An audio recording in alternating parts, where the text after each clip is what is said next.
नमस्कार. सादर करत आहे ठाणे वार्ता. ठक घडामोडी. राष्ट्रीय रस्ता सुरक्षित महिना 2025 चे उद्घाटन व नवीन इलेक्ट्रॉनिक बसेसचे लोकार्पण परिवहन मंत्री प्रताप सरनाईक यांच्या हस्ते संपन्न. मकर संक्रांतीला ती महागल्याने लाडूही महाग. निरोगी निरामय जीवनासाठी आजीबाईचा बटवा, जपारामभाऊ म्हागी व्याख्यानमालेत वैद्य सुविनय दामले यांचा सल्ला. आम्हाला फेसबुक आणि यूट्यूबवर फॉलो करायला विसरू नका. तर पाहूया ठक घडामोडी विस्तारितपणे पण काही क्षणात. आपण पाहत आहात श्री स्थानक वाहिनी, ठाणे जिल्ह्याचं मुख्य व्यासपीठ. ठाणे वार्ता पहा श्री स्थानक वाहिनीवर. आता सकाळी 9:15 पासून रात्री 9:15 पर्यंत ठाणे वार्ता, ठाण्यातील पहिलं दृकश्राव्य माध्यम. ठाणे वार्ता आणि श्री स्थानक वाहिनीचं लाईव्ह स्ट्रीमिंग. ठाणेवार्ता.com वरील लाईव्ह स्ट्रीमवर क्लिक करा आणि अगदी मोबाईलवरही ठाणे वार्ता श्री स्थानक वाहिनीचा आनंद लुटा. यासाठी आमचं ॲप डाउनलोड करा. ठाणे वार्ता पहा श्री स्थानक वाहिनीवर. आता सकाळी 9:15 पासून रात्री 9:15 पर्यंत ठाणे वार्ता, ठाण्यातील पहिलं दृकश्राव्य माध्यम. आपण पाहत आहात श्री स्थानक वाहिनी, ठाणे जिल्ह्याचं मुख्य व्यासपीठ. उद्या नवीन वर्षाचा पहिला सण म्हणजे मकर संक्रांत आहे. संपूर्ण राज्यात मकर संक्रांतीला मोठ्या प्रमाणात तिळगुळाचे लाडू, रेवड्या आदी मिष्ठान्नासोबत तिळगुळ्या, गोड गोड बोला असे बोलण्याची सांस्कृतिक परंपरा आहे. मकर संक्रांतीनंतर हळदी कुंकू सारख्या महिलांच्या कार्यक्रमांना मोठ्या प्रमाणात तिळाच्या लाडूंची विक्री होते.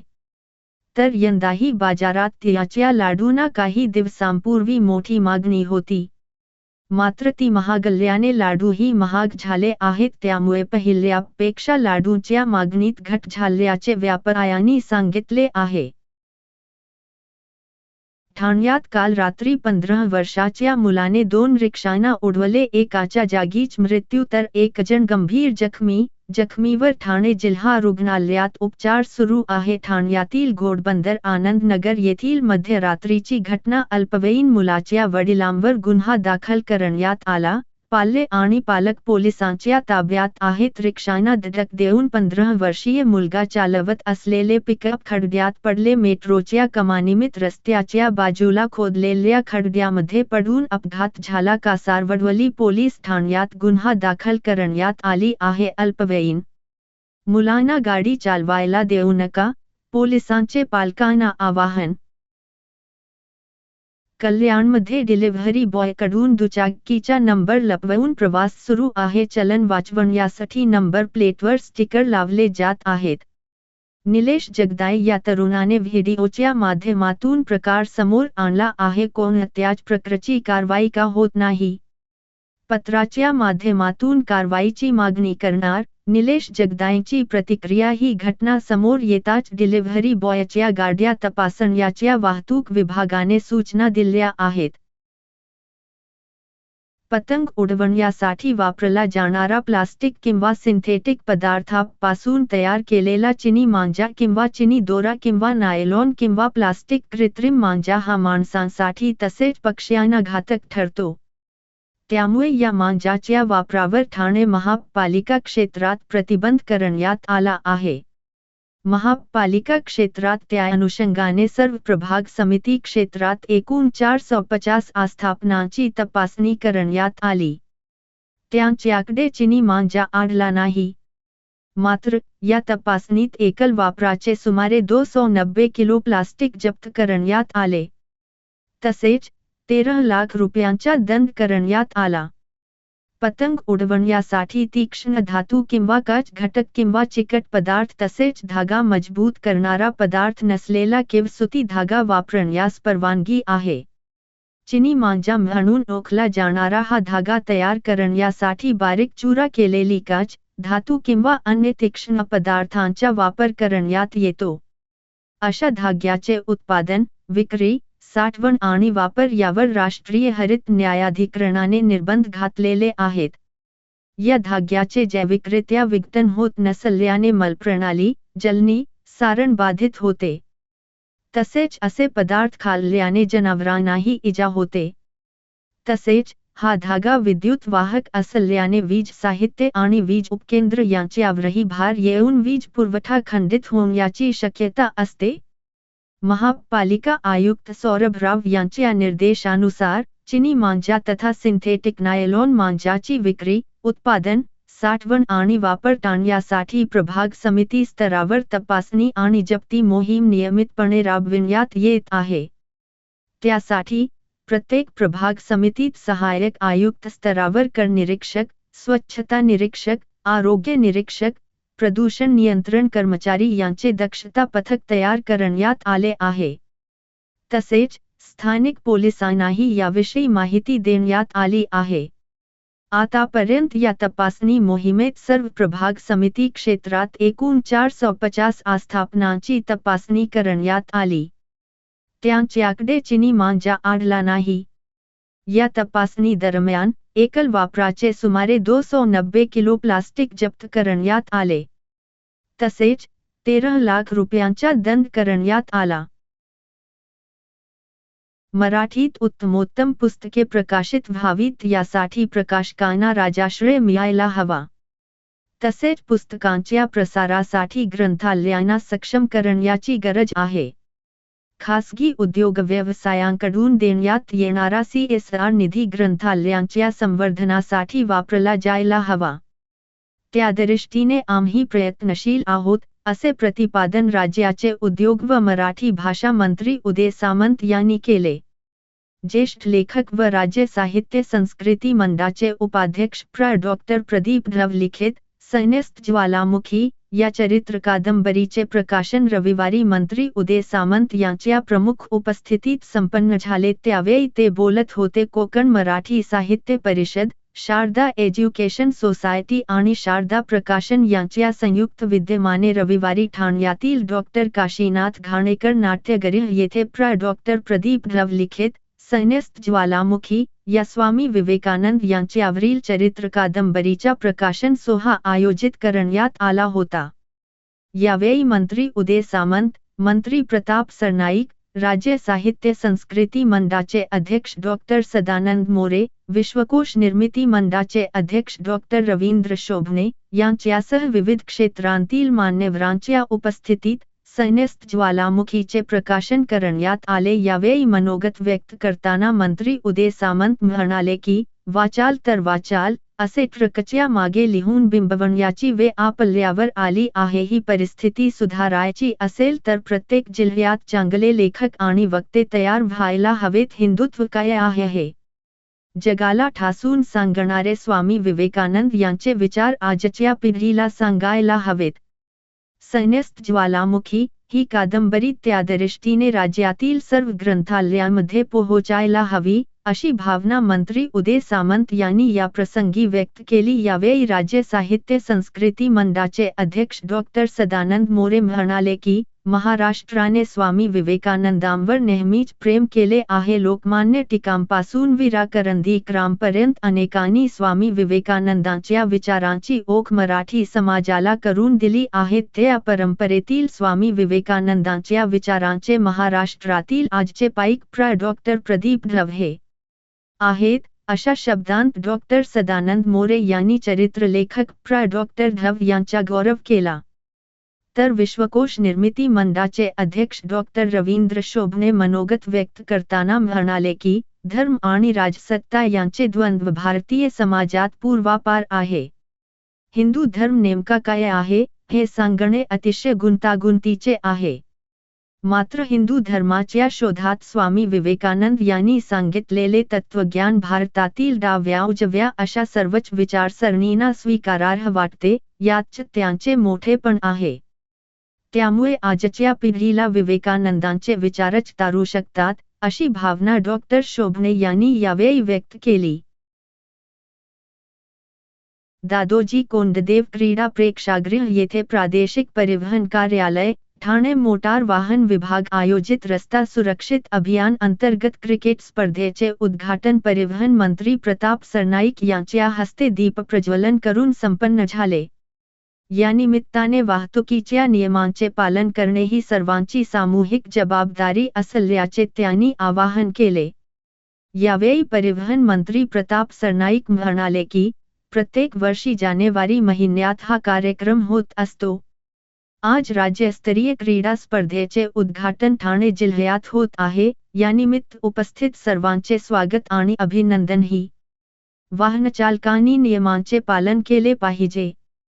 परदेशात अपघाताचे प्रमाण का कमी आहे याचा आपण अभ्यास करणे आवश्यक आहे। परदेशात ठिकठिकाणी रिफ्लेक्टर्स लावले जातात, जागोजागी सूचना फलक लावले जातात, जेणेकरून वाहन चालवित असताना वाहनचालकांना नेमके कुठे जायचे याचा बोध होतो।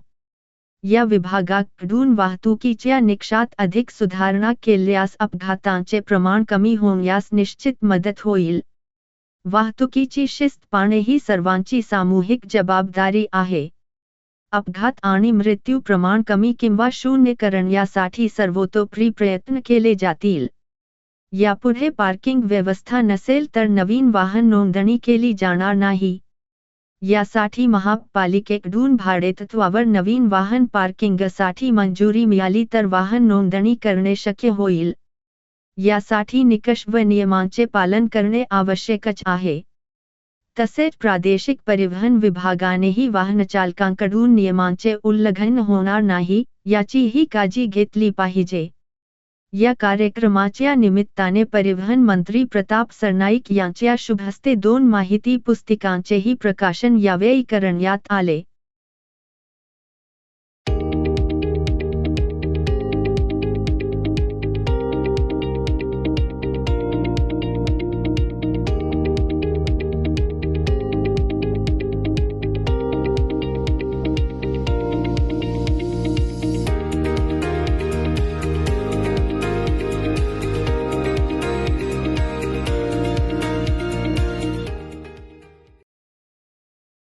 ठाणे महानगरपालिका शाळांमधील विद्यार्थ्यांमध्ये उत्तम कलागुण असून त्यांना बाल रंगकर्मी योजनेत प्रशिक्षण देऊन या विद्यार्थ्यांचे एखादे बालनाट्य बसवून महाराष्ट्रभर त्याचे 25 प्रयोग व्हावेत, असे प्रतिपादन अभिनेते आणि निर्माते मंगेश देसाई यांनी ठाणे महानगरपालिका शाळांच्या सांस्कृतिक महोत्सवाच्या पारितोषिक वितरण कार्यक्रमात केले। ठाणे महानगरपालिका शाळांच्या मध्यवर्ती सांस्कृतिक महोत्सव काशीनाथ घाणेकर नाट्यगृह येथे नुकताच संपन्न झाला।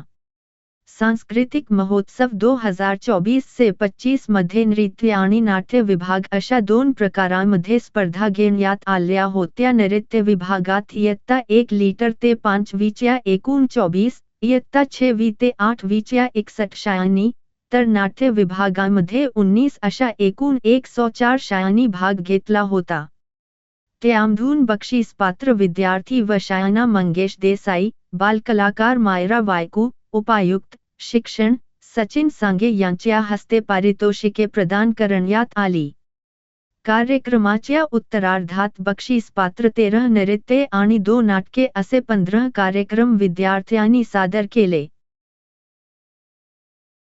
कोकणचा निसर्ग, तेथील संस्कृती, लज्जतदार सामिष खाद्यपदार्थ, कोकणी संगीत आणि कोकणची कला असे सारे काही अनुभवण्यासाठी विकेंडच्या सुट्टीला रविवारी ठाण्यातील शिवाईनगर येथील मालवणी महोत्सवात खवय्यांची झुंबड उडाली। येत्या 19 जानेपर्यंत हा मालवणी महोत्सव सुरू असून ठाणेकरांनी या कोकणच्या उत्सवात सहभागी होण्याचे आवाहन आयोजक सीताराम राणे यांनी केले आहे। कोकण ग्रामविकास मंडळाच्या वतीने पोखरण रोड न 1, शिवाईनगर येथील उन्नती गार्डन मैदानात शुक्रवार 10 जानेवारी पासून मालवणी महोत्सवाला सुरुवात झाली। मालवणी महोत्सवाच्या प्रवेशद्वारावर कोकणची संस्कृती दर्शविणाऱ्या कोलारू गणेश मंदिरात दर्शन घेतल्यानंतर भाविकांना साक्षात कोकणची अनुभूती येते। गणेश मंदिरात कोकणी धाटणीच्या सुरावटीत रंगलेल्या भजन संगीतात रममाण होत दर्शन घेतल्यानंतर भाविक मालवणी महोत्सवाच्या जत्रेचा आनंद लुटण्यासाठी जातात। या महोत्सवात खास उभारलेल्या व्यासपीठावर मनोरंजनाच्या कार्यक्रमांचीही लयलूट सुरू असते। तसेच कोकणच्या संस्कृतीबरोबर कोकणी पदार्थाची विक्री करणारे महिला बचत गटाचे स्टॉल, तसेच सुकामेवा, मालवणी पदार्थांमध्ये ताजे मासे, चिकन वडे, मटण सागुती यांचा आस्वाद घेण्यासाठी वेगवेगळे स्टॉल आहेत। 12 जानेवारी रोजी रविवारच्या मुहूर्त साधून मालवणी महोत्सवात ठाणेकरांनी मोठ्या प्रमाणात हजेरी लावली। यावेळी मांसाहारी स्टॉलवर खवय्यांची झुंबड उडाली होती। अनेकांनी सहकुटुंब चिकन मटण आणि माशीच्या सामिष भोजनाचा आनंद लुटला। तसेच विविध वस्तू व जिन्नसांची खरेदी करण्याचीही संधी साधली। आयुर्वेदाच्या माध्यमातून निरोगी निरामय जीवन जगता येते, मात्र बदलत्या काळानुसार आरोग्य नीती बदलली आहे। काळाच्या ओघात अनेक घरगुती उपाय सांगणारा आजीबाईचा बटवा नष्ट झाला आहे। तेव्हा ही रूढी परंपरा आपण जपली पाहिजे, असा मौलिक सल्ला वैद्य सुविनय दामले यांनी दिला आहे। रामभाऊ म्हाळगी स्मृती व्याख्यानमालेत वैद्य सुविनय दामले यांनी आजीबाईचा बटवा यावर श्रवणीय आणि उद्बोधक व्याख्यान दिले। वैद्य दामले यांनी पुढे बोलताना अनेक आक्रमणे झाली तरी आयुर्वेद पुसला गेला नाही की पूर्वीच्या रूढी परंपरा बदललेल्या नाहीत। आयुर्वेदाच्या माध्यमातून तुम्ही निरोगी निरामय जीवन जगू शकता। पूर्वीचे आयुष्य पुन्हा मिळवायचे असेल तर धर्मपालन, गावपालन, अर्थपालन आणि मोक्षप्राप्ती इथून सुरुवात करणे आवश्यक आहे, असे सांगून त्यांनी पंचमहाभूतांसह जठराग्नी अशा 13 अग्नीने हे शरीर बनलेले आहे। या अग्नीमध्ये कमी जास्तपणा निर्माण झाला की रोग होतो। त्यासाठी या अग्नीची पुनर्स्थापना करणे आयुर्वेद तज्ञांचे काम आहे। सुखकर असेल ते हितकारक असेल असे नाही। जिवंत राहण्यासाठी औषधे लागतात हा भ्रम आहे। धर्म, परंपरा, कर्मकांड यात आरोग्य दडलेले असल्याचे सांगताना त्यांनी वैदिक हिंदू धर्माचे अनेक दाखले दिले। जेवण्यासाठी न जगता मोक्षप्राप्तीसाठी जगा। खाल्लेले पचन होण्यासाठी तसेच शरीरासाठी आपल्या संस्कृतीत प्रदक्षिणा, लोटांगण हेच योग्य व्यायाम आहेत, तेच प्रत्येकाने करण्याचा सल्ला त्यांनी दिला। जे देवासाठी ते देहासाठी ही संकल्पना फक्त भारतामध्येच आहे, तेव्हा हठयोगी बनले पाहिजे। पूर्वी अनेक घरगुती उपाय केले जात याचा उहापोह करताना दामले यांनी आजी म्हणायची चुभरल्याशिवाय घरात प्रवेश नाही। दृष्ट काढणे, ओवाळणी करणे म्हणजे शक्तीने तेजाची उपासना होय। स्त्रीकडून पुरुषाला ओवाळणे, अग्निहोत्र, यज्ञ केल्याने कार्बन पार्टिकल तयार होऊन परिसर स्वच्छ व पवित्र होतो। मात्र हे उपाय सांगणारा आजीबाईचा बटवा काळाच्या ओघात नष्ट होत आहे।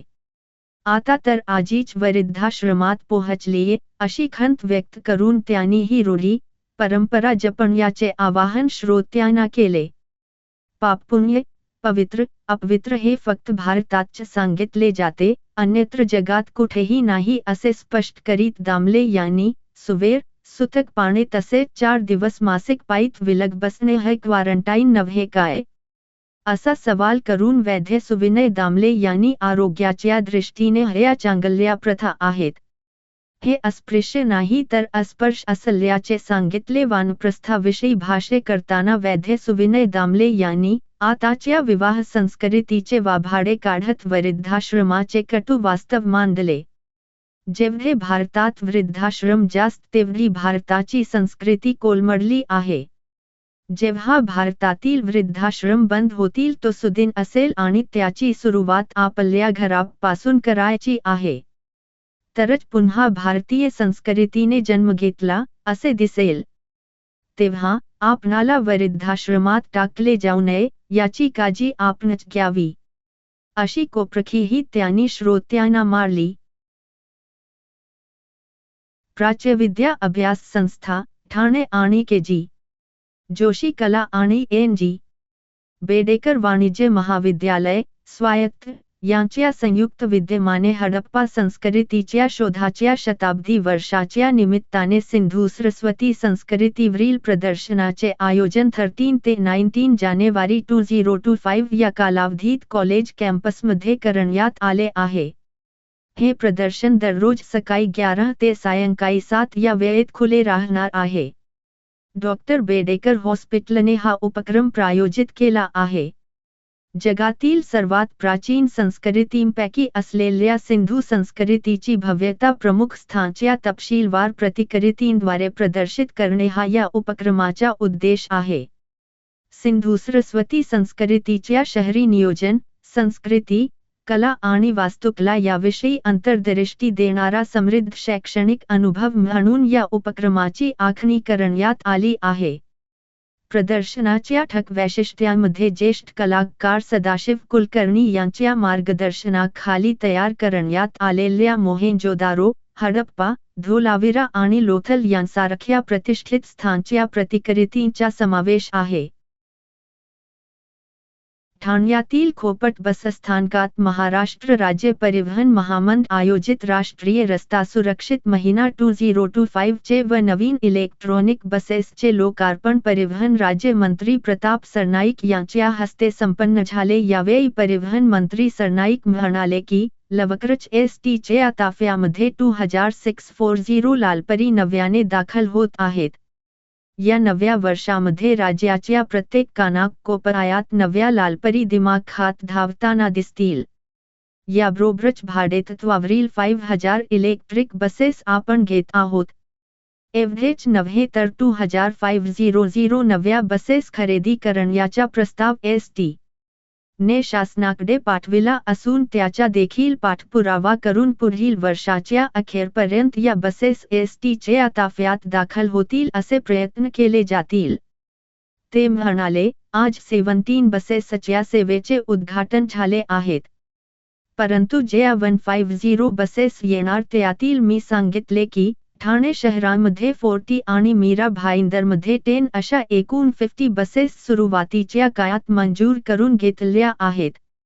आणि उर्वरित बसेस या जानेवारी-फेब्रुवारी महिन्यात येणार आहेत. जे मार्ग बंद पडलेले आहे ते मार्ग आधी सुरू करावेत. बसेस वेळेवर कशा धावतील याची तांत्रिक गोष्टी सांभाळून काळजी घ्यावी, असे आवाहन करून परिवहन मंत्री पुढे म्हणाले की प्रवाशांना सुख सुविधा देत असताना चालक व वाहकाच्याही सुख सुविधांकडे लक्ष देणे गरजेचे आहे. एसटी महामंडळाच्या कर्मचाऱ्यांना आवश्यक सुविधा देणे आपले परम कर्तव्य आहे.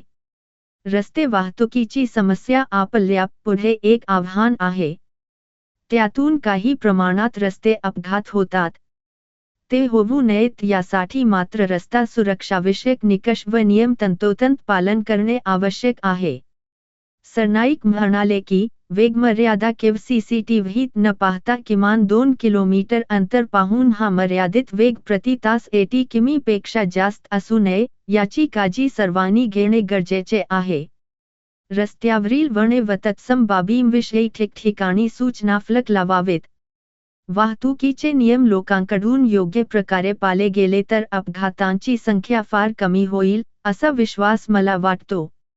यावेळी त्यांनी बसस्थानकावरील शौचालय प्रतीक्षागृहाची पाहणी केली असता वाहक व चालक यांना आराम करण्याची, गरम व थंड पाण्याची व्यवस्था, प्रतीक्षागृह चांगले असल्याबद्दल समाधान व्यक्त. आपल्या कर्मचाऱ्यांसाठी महात्मा फुले जन आरोग्य सुविधेअंतर्गत मोफत आरोग्य उपचारांसाठी प्रयत्न करू. या प्रवाशांना चांगल्या प्रकारची सेवा, कर्मचाऱ्यांच्या वेळेवर पगार, बोनस, एसटी सेवा तोट्यातून बाहेर काढणे ही परिवहन मंत्री या नात्याने माझी जबाबदारी आहे. भविष्यात प्रवाशांची सुरक्षितता हे आपले कर्तव्य करताना त्यांना सांभाळणे, प्रवासी हे आपले देव, हाच आपला विठ्ठल, असे मानून प्रवाशांना उत्तम सेवा देत आपण पुढे वाटचाल करूया, असेही ते शेवटी म्हणाले. लुईसवाडी येथील एक महिला तिची पर्स बसमध्ये विसरली होती. परंतु त्या बसचे चालक विक्रम जाधव यांनी त्या महिलेचा शोध घेतला आणि त्यांना त्यांची पर्स परत केली. या प्रामाणिकपणाबद्दल मंत्री प्रताप सरनाईक यांनी तसेच संबंधित पर्स सापडलेली महिला अंजली गांगल यांनीही वैयक्तिक 5000 रुपयांचे बक्षीस संबंधित बस चालक विक्रम जाधव यांना दिले. वाहतूक शाखेचे उपायुक्त पंकज शिरसाठ यांनी सांगितले की वाहतुकीचे सर्व नियम पाळले पाहिजे. आपण सर्वांनी सीट बेल्ट लावणे, हेल्मेट वापरणे, मद्यपान न करणे, अपघात होऊ न देणे ही आपल्या सर्वांची जबाबदारी आहे. महाराष्ट्रातील भगिनींना आधार देणारी राज्य शासनाची मुख्यमंत्री माझी लाडकी बहीण योजना। या योजनेअंतर्गत अल्प उत्पन्न गटातील 21 ते 65 वयोगटाच्या भगिनींना मिळणार दरमहा 1500 रुपयाची मदत। अर्ज करण्यासाठी 31 ऑगस्ट 2024 पर्यंत मुदतवाढ। कुटुंबाचं वार्षिक उत्पन्न 2.5 लाख रुपयांपेक्षा कमी असलेल्या महिला पात्र। कुटुंबाकडे पिवळं किंवा केशरी रेशन कार्ड असल्यास उत्पन्नाचा दाखला आवश्यक नाही।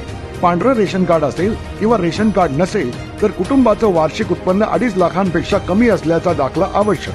योजनेसाठीचा ऑनलाईन अर्ज नारी शक्ती दूत ऍप वरून किंवा पोर्टलवर भरता येईल।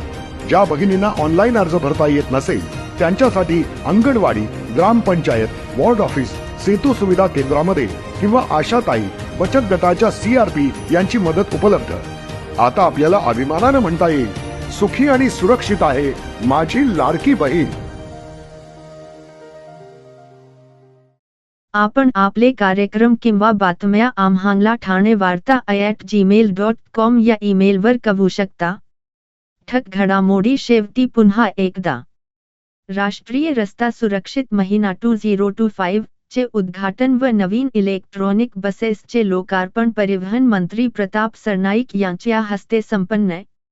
मकर संक्रांतीला ती महागल्याने लाडूही महाग। निरोगी निरामय जीवनासाठी आजीबाईचा बटवा, जपाराम भाऊ म्हागी व्याख्यानमालेत वैद्य सुविनय दामले यांचा सल्ला। या होत्या ठाणे वार्ता। आपली एखादी बातमी बघायची राहून गेली असेल तर आपण ठाणेवार्ता.in या आमच्या संकेतस्थळाला किंवा आमच्या फेसबुक पेज संच YouTube चॅनेलला अवश्य भेट द्या। तर मग पुन्हा भेटू पुढील बातमीपत्रात फक्त श्रीस्थानक वाहिनीवर। धन्यवाद।